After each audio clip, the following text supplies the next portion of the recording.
Welcome to the boiler room. To some people, Bigfoot is a mythical creature. And yet to others, he's a very real monster.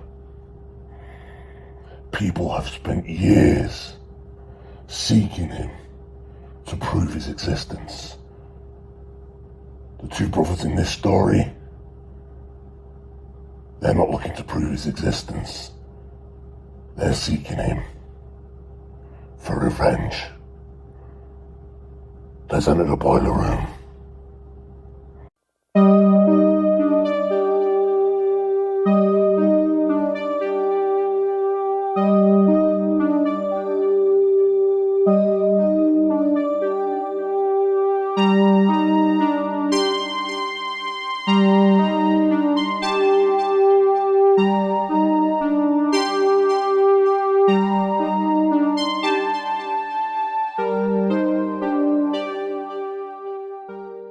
It was a Saturday morning when we had gone hunting for Bigfoot. The sky was overcast and grey, matching my mood perfectly until we pulled over on the side of the old highway. The moment I popped the trunk and slid my hand over the wooden stock of my grandfather's rifle, though, my focus returned.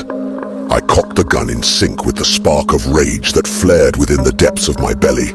I looked to my brother Darren, who had also taken his weapon in hand, though with noticeably lesser intent. "Come on, Darren, enough sulking. You know what we need to do." Yeah, I know." He slammed the trunk shut and slung his bag over his right shoulder, keeping the rifle in both of his hands as he trudged past me towards the woods. "Let's just get this over with." His exasperation was on full display. It sickened me. I simply followed along, having nothing left to say. Our boots squished into the softened surface of the forest floor, following the ATV trail deeper into the wild. The smell of wet grass and rotting logs was overwhelming, only to become sickening once it meshed with the stink of the swamp. But the smell would not deter us. We followed the swamp's edge, keeping the water to our right. Our eyes, however, were constantly surveying the area, searching for any signs of the ancient ape, or perhaps signs of its victims. There wouldn't be anything left of Dad. We'd already been out here countless times before, ever since the creature had taken him. Darren still refused to believe his brother, let alone his own eyes. But I knew what we had seen that day. A dad taking his two preteen sons on a fishing trip, having great fun in the sun. It was the first time I had ever actually caught anything, which was still better than how Darren was doing. At one point, my kid brother started crying after one fish broke his line, and Dad had to console him. And as he did that, the shadow came. I watched it approach from its cover amongst the tree line, slow but steadily. When I pointed it out to him, Dad took a quick look before telling us to start walking away from the bear, backwards with care. We all had our eyes on the shadow, so we all were able to see when it dropped to all fours and began sprinting for us. Dad told us to run back to the car as he pulled out his pocket knife, trying to stand as tall and wide as he could to scare it off. Darren was crying in fear, so I had to pull him away. But that didn't stop me from watching. Soon enough, the beast was in front of my father and back standing on two legs. And it sure as hell wasn't a bear. If anything, it was a roided out gorilla that hadn't skipped leg day. It blotted out the sun with its stature, looming several feet over our dad. Darren and I had gotten to a safe distance where the beast didn't see us, but I could sure see them. I wanted to cry for Dad to run, to scream at him to get out of there, but my throat closed up, choked by fear as I watched him stumble back. The knife dropped out of his hand, and the monster roared in his face, revealing a set of flesh-ripping fangs. After that, my eyes were transfixed on the monster beating my father into a bloodied pulp, unable to avert my own gaze. It swung his body around wildly, slamming my father against tree and rock and ground alike. I would have assumed that the thing was using my dad as a plaything if it had not been for the pure feeling of rage that it exuded, even to us up on the hill. My throat finally began to muster some small, short cries as I witnessed the beast dragging the corpse back to whatever hellhole it called its home. I distinctly remember the size of its hand, almost large enough to wrap around the entire length of my father's lower leg, the only leg that was left anyways. A good while after they had disappeared, I led Darren back to the car, and with snot and tears dribbling over the screen, I called Mom. I was finally able to utter something that resembled a word. Help. The police found the leg that the beast tore off a few days later, floating in the swamp, and the footprints fit the proportions too. But the police ruled that we had just seen a bear attack, and that the footprint size was due to the bear's paws spreading out in the mud. I didn't buy it. I never would. And now, as a grown man, I return to these woods every weekend to get revenge. Looking down at the ground, I stopped dead in my tracks. Darren, over here. My younger brother came sprinting back to me as I grinned and pointed, the same enormous footprints we'd only seen on a few occasions. What did I tell you? Jacob, they're the same prints from before. We've been over this, those are... Don't say it again, I growled. Darren was far more willing to just conform to whatever the nice police officers told him, because it was easier to listen. It was easier to just pretend that what happened was something normal, and not our father being murdered by a Sasquatch. Do you see the pattern of the pads? This is not a bear's foot, and it ain't one of our boots. That there, that's the footprint of our Bigfoot. Darren just sighed and stood up. Come on, let's just lay the traps already, and you're on the first watch. It's way too early for me to deal with your crazy mess. Grumbling, I pulled my pack off and ruffled through its contents until I found the jaws. In one swift but heavy motion, I tossed my bag over towards my brother, which contained our leg traps. He cried out as the steel slammed against his shin. Ow! What is wrong with you? Darren always was an infant. Weak.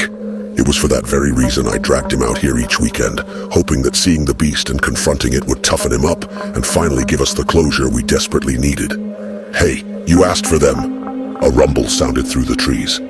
We both instantly grabbed our rifles and began scanning our surrounding, trying to catch any kind of movement. Plap! My guard only began to lower as a raindrop crashed into the right lens of my glasses, warping half of my vision heavily. Just thunder, I murmured, putting my rifle down to clean my glasses. Prep the traps and come back over here quickly. We'll only be out here for a little bit today, I guess. Darren just groaned and snatched up the trap, storming away from me. With my vision fixed, for the moment, I inspected my rifle and began to load it. If we were going to come across Bigfoot today, it'd have to be soon. It wouldn't be caught wandering around in a storm. The creature was smarter than that. I watched as Darren's figure grew hidden amongst the thin trees, wandering along our pre-established boundary to set the traps. Today we were trying cow livers as bait. We had been rotating the meat to see if any of them would have a better chance of attracting it. Darren thought it was just an expensive waste, but after just trying venison for 2 years straight with no results, something needed to change. By the time Darren was returning to our lookout spot, a thin mist had begun to fill the forest. The cold pierced through my sweater, so I was forced to zip up my puffer coat to keep warm. When he arrived, he tossed my bag back at me and plunked himself down with his back turned to me. I could hear the crinkling of his morning breakfast bar and groaned. You should be ready to kill that thing at any moment, not snacking. You're completely deluded, you know that? I didn't bother responding. Darren's mind was well made up at this point, and no amount of convincing or conversation would change it. Only the stone-cold corpse of the Sasquatch would make him see the truth now. For a moment I wondered what Sasquatch meat would taste like to myself. The rumblings of thunder grew more consistent, and the mist had thickened as we sat and waited. I was constantly having to wipe my glasses clean to remain vigilant, now blinded from water and fogging alike. After a little while, it was my turn to check on the traps. Brushing off the mud and leaves, I trotted through the brush, checking all the traps' positions. And as usual, Darren had completely mucked up all the placements, the lazy prick. So it was left to me to adjust them, moving them to spots that were slightly more hidden, so it wasn't blatantly obvious to the beast that it was being hunted. Muttering under my breath, I fixed each trap and just moved on, until the fourth trap of 5. The cow liver was not there, but the trap had not closed shut, and the mud around the area was stomped and squished in various ways.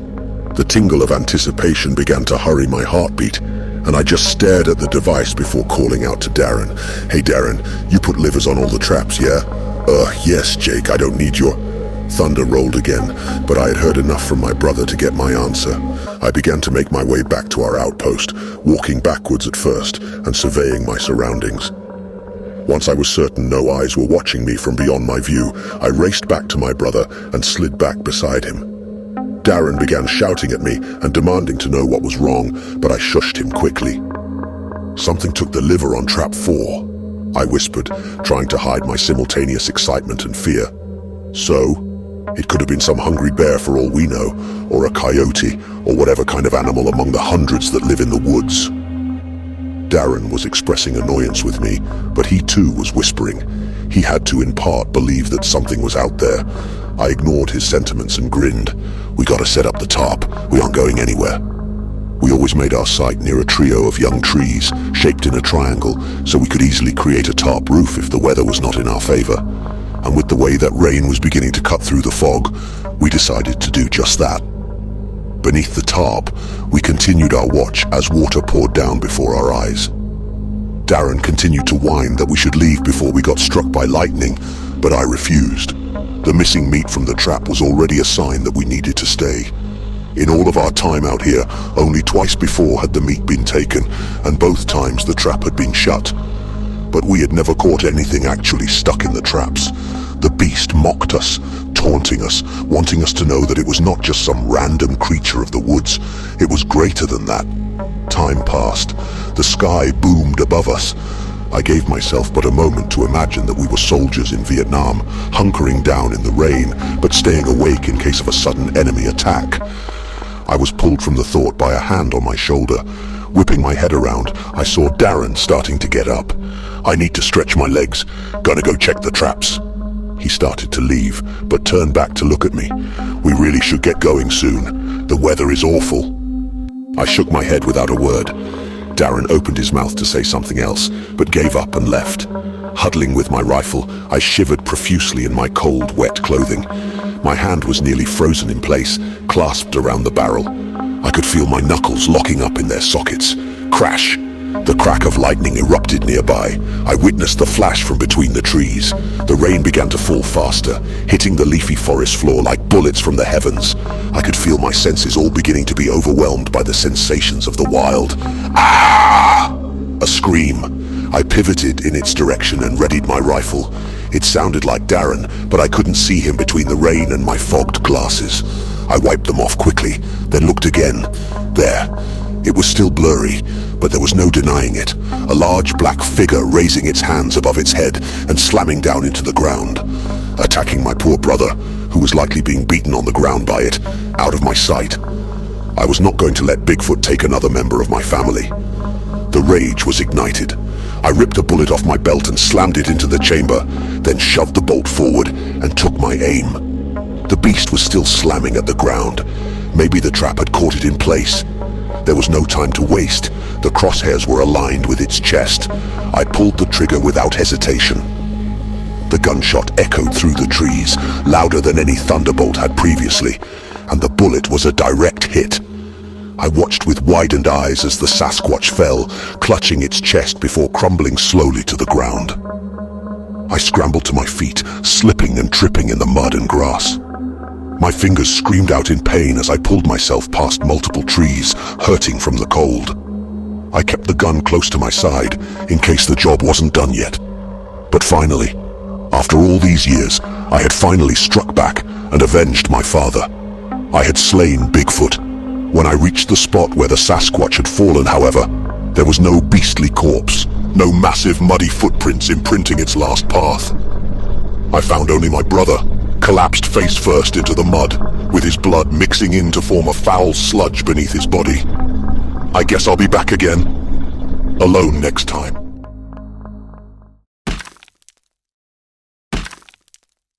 Hey, do you like the boiler room? Would you like some more of it? Then download the Tales from the Boiler Room podcast on all podcasting platforms now. Join us.